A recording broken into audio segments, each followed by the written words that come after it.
Cuentos, leyendas, gestas, historias. cuentos.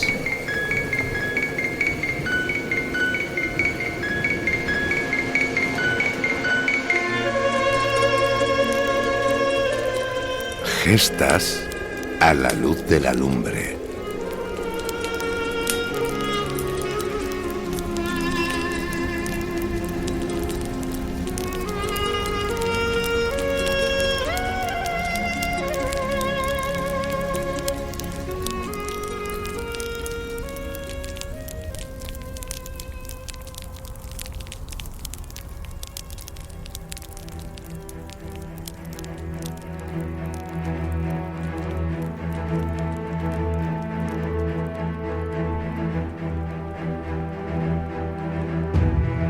Entre 1833 y 1840, en España, se produjo la Primera Guerra Carlista, un conflicto civil que enfrentó a los defensores del antiguo régimen absolutista, los carlistas, contra los defensores de Isabel II y la regente María Cristina de Borbón, llamados isabelinos.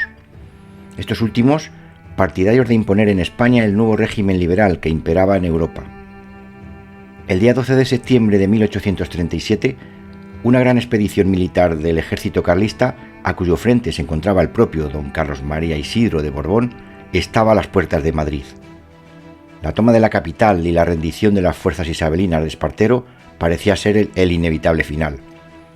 Esa proeza fue posible por una estrategia militar que movilizó a todas las fuerzas carlistas de las provincias contiguas a Madrid, con el fin de que efectuaran todo tipo de actuaciones capaces de distraer a las fuerzas isabelinas y así impedirles que pudieran reforzar Madrid. En Ciudad Real, en la comarca del Campo de Montiel, las facciones carlistas actuaron con contundencia. Una de ellas era la de Luis de la Jara, alias el Gitanillo.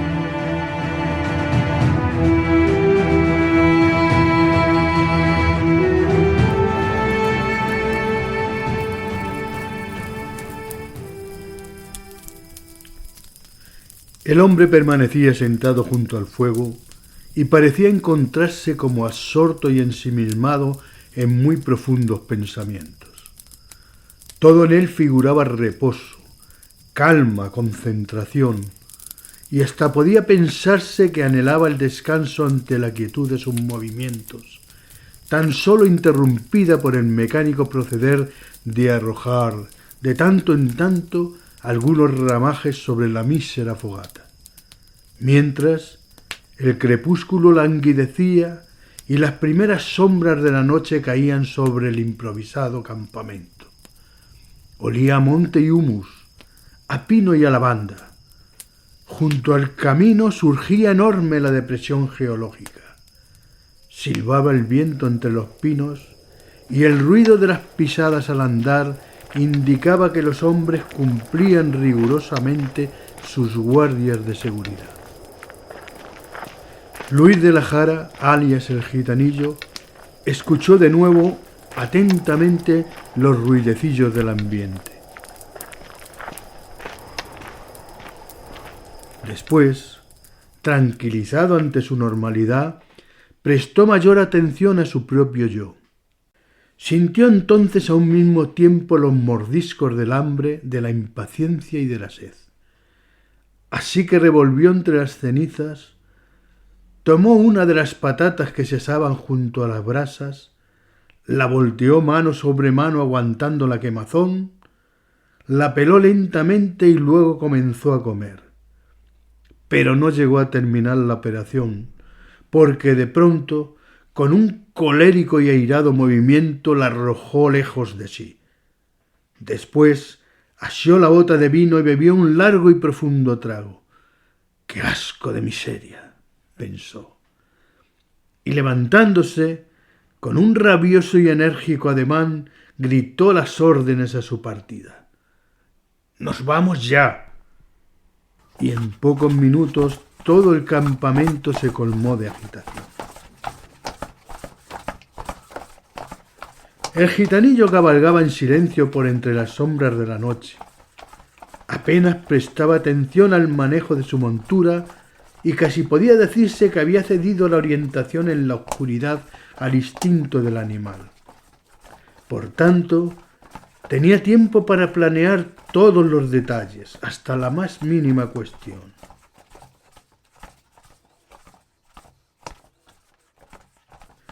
La información con que contaba, al menos por esta vez, era lo suficientemente fiable como para posibilitar un buen golpe. Y no era cosa de dejar ningún cabo suelto, ningún detalle a la improvisación. Sin embargo, en lugar de pensar en ello como debía, su mente, especialmente despierta por las convulsiones del frío reinante, volaba lejos de allí, lejos de aquel momento, hacia otro tiempo y lugar. Decían que había llegado la libertad, que se habían acabado los señores y que ya los privilegios sucumbían. El estatuto era el milagro.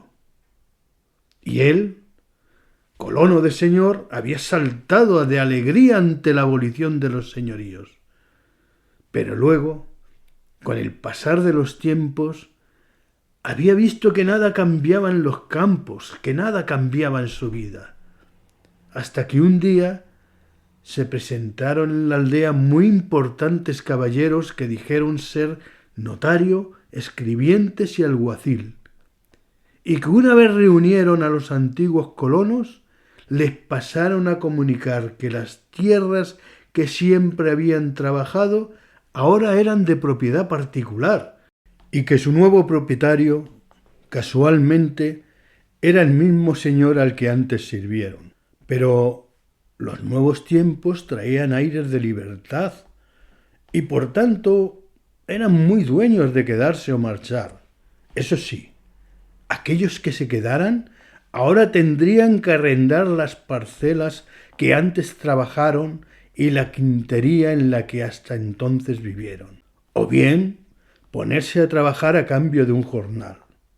Y así fue como estos hombres, gracias al estatuto, dejaron de ser colonos de señor para pasar a ser jornaleros en libertad.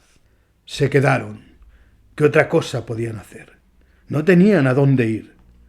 Algunos, los menos, firmaron arrendamientos abusivos que posibilitaron su explotación. Los demás comenzaron a trabajar a cambio de un jornal, y el hambre y la miseria golpearon con fuerza a estos nuevos hombres que pronto aborrecieron de los modernos tiempos y de toda esa maldita libertad. Añoraron pues aquel pasado colonial en el que al menos eran suyas las cosechas que cultivaban, y si había que pagar un diezmo por ellas, así había sido desde lo más remoto de los tiempos. Y ese era un orden natural que se podía soportar, pero ahora la modernidad les privaba de las cosechas que eran íntegras para el propietario a cambio de un jornal que ni para pagar los arrendamientos les llegaba, y así la frustración y la ira crecieron tanto como la injusticia y la iniquidad. Luis de la Jara, alias el Gitanillo, fue de aquellos que no se echaron al monte con las primeras partidas, sino que prefirió seguir ofreciendo su sudor a cambio de un mísero jornal. Pero luego, algún tiempo después, en uno de aquellos tediosos días, vio llegar a los soldados.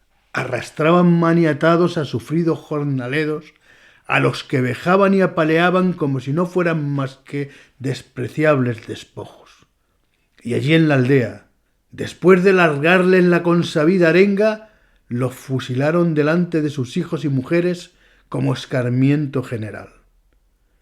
Y entonces, en el alma del gitanillo, creció imparable la ira y el odio. Una ira y un odio que junto con la mucha hambre pasada forjó en su mente una sola obsesión: acabar con ese orden político que tanto les oprimía bajo el nombre de la libertad.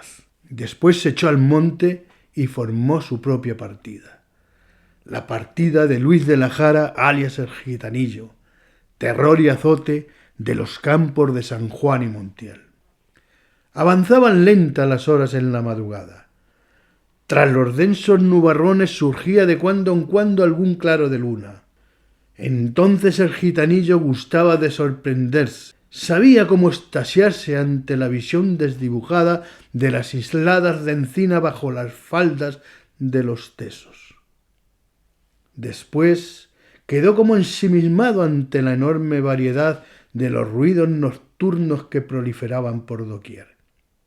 Era curioso, pensó, cuando se escucha con tranquilidad lo mucho que pueden llegar a sorprender la animación que toman las cosas en el silencio de la madrugada.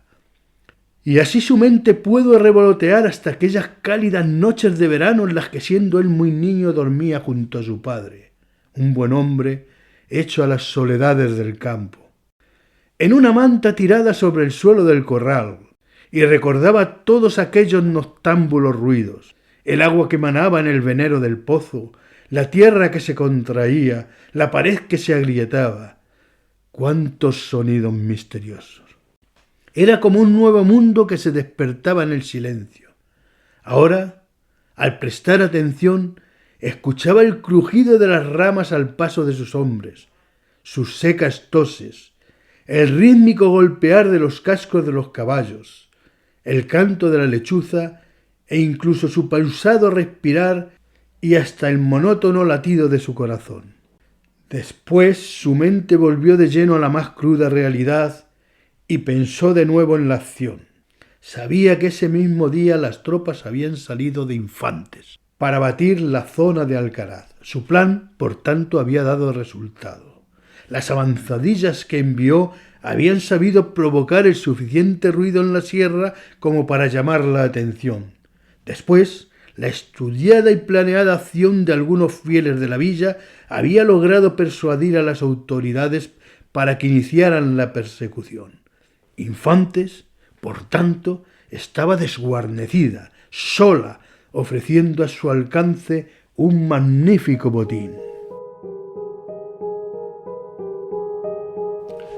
Don Antonio Marín, cristino y liberal alcalde de Infantes, observaba tras el balcón mientras fumaba lenta y plácidamente su habano.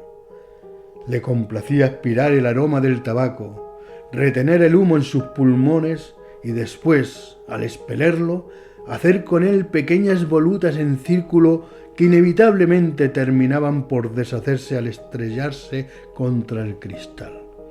Luego volvían a nacer tras cada chupada del cigarro, haciendo que el ciclo se repitiera continuo y cadencioso una y otra vez.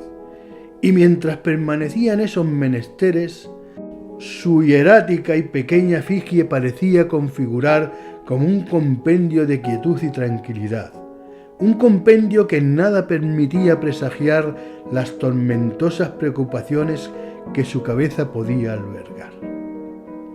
Luego miró la hora en el impresionante reloj que sujeto con leontina guardaba en el bolsillo izquierdo del chaleco y pensó que aún disponía de unos minutos antes de dar comienzo a la acción que las graves circunstancias le habían hecho cavilar.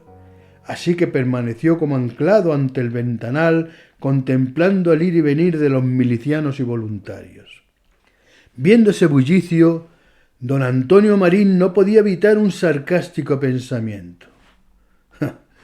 Así es la vida, se dijo. Unos nacen para trabajar y otros para dirigir. Lástima que mandar suponga pasar tan malos tragos de vez en cuando. Y continuó impasible fumando tras el balcón. A don Antonio Marín no cabía duda, el estatuto y la libertad le parecían algo grandioso que sólo hombres como él podían interpretar.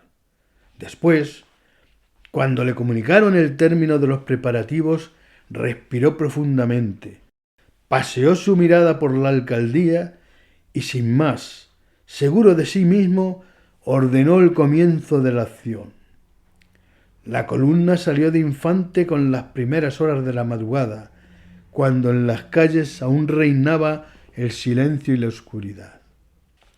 Luis de la Jara, alias el Gitanillo, descendía por las hondonadas para inmediatamente subir lomas y oteros.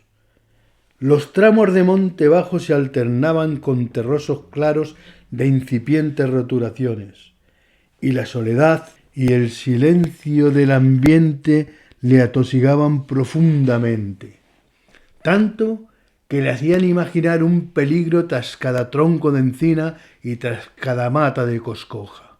Algo en su interior le incitaba a la preocupación. Era como un sexto sentido, como una premonición que se albergara en su pensamiento. Por eso extremaba las precauciones, recelaba, escuchaba, temía, exigía el mayor de los silencios. Don Antonio Marín cabalgaba al frente de su columna. Conocía aquellos parajes tanto como la propia palma de su mano, y por ello, en el momento adecuado, supo desplegar a sus hombres con acierto y disposición.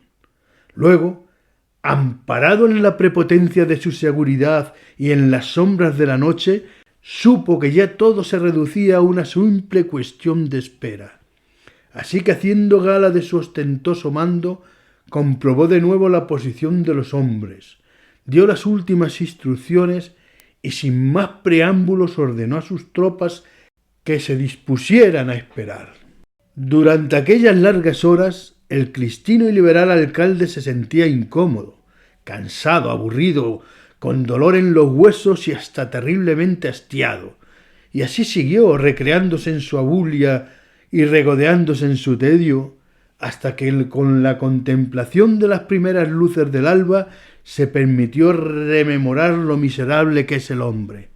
Igual que en el pasaje bíblico se dijo: por 30 monedas vendieron a Jesús, y por poco más habían vendido esos cobardes a su ideología, a su rey y hasta toda su querida facción. Con las primeras horas del alba, la avanzadilla de la partida hizo su aparición. Entonces, don Antonio Marín, seguro de sí, con sigiloso ademán, ordenó a sus tropas que la dejaran pasar. Ya caerán después, porque lo que interesaba de verdad, lo que verdaderamente importaba, era que el grueso de la partida no pudiera recelar. Poco tiempo después apareció la columna, el gitanillo en cabeza de la formación, y entonces, respondiendo a una imperiosa orden, todo el campo de Montiel se convirtió en un infierno de fuego y sangre, de dolor y muerte entre gritos de traición. Sería ya bien pasado el mediodía cuando las tropas que recorrían los alrededores en busca de fugitivos descubrieran, en una miserable y destartalada casucha, a Luis de la Jara, alias el Gitanillo. Estaba agotado, extenuado, malherido y como ausente. Apenas un par de días después, durante toda la noche, don Antonio Marín, liberal y constitucional alcalde de la villa de Infantes, permaneció sin moverse en la casa consistorial. Desde allí escuchó impasible los gritos airados de algunos de sus vecinos congregados bajo el balcón. Él sabía que se trataba de hombres honestos, gentes humildes y sencillas, curtidas por el trabajo y el dolor. Gentes, no obstante, que lejos de comprender las ideas de libertad, eran fervientes partidarios del absolutismo y la facción. No le importó. En momentos como aquel era cuando había que estar a la altura, y él iba a demostrar que era un hombre de los que sabía estar. Así que observó de nuevo su despacho, se arrebujó en su sillón y después ordenó pasar al oficial de la milicia. Luego, fiel a su compromiso de alcalde constitucional, sentenció: teniente, cumpla usted con su obligación. Y Luis de la Jara, alias el Gitanillo, de espaldas y maniatado cual correspondía a los traidores a la causa, fue pasado por las armas frente a la tapia del cementerio. Corría por entonces la primera hora del alba del 12 de junio de 1838.